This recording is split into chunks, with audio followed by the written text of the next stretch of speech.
Described as a journey through traditional Chinese culture.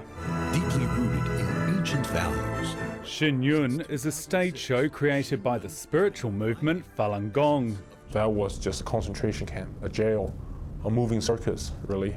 This man, who's too scared to be identified for repercussions, was raised in Falun Gong and became a Shen Yun dancer at the age of 15. My passports were confiscated. Training was crazy intense. You know, days would start probably at 5:30 and ends at 11, if I'm lucky.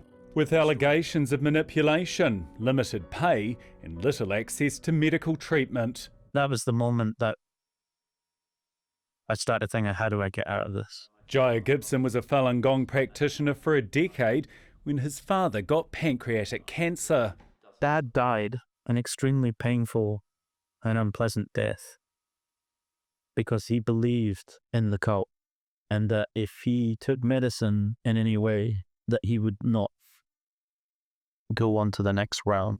The Chinese Communist Party, which rules China, has long described Falun Gong as a cult. We strongly register our concern over this cult. The so-called religious group is illegal there. The government maintains a doctrine of state atheism. They've done a very good job, the Chinese Communist Party government, in silencing the dissident movement. Over the last 2 weeks, One News has made repeated requests to Falun Gong and Shen Yun for comment, but received no response. Shen Yun's told other media the grossly distorted claims have been orchestrated by the Chinese Communist Party to silence the group, and those speaking out are disgruntled.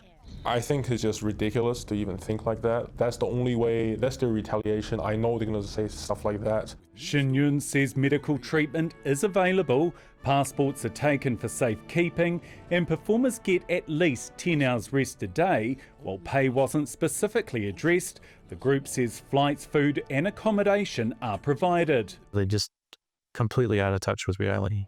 Now urging people to boycott the show. Auckland Live, which runs the venue, says it maintains a neutral stance, adding the performers received immigration clearance and are lawfully in the country.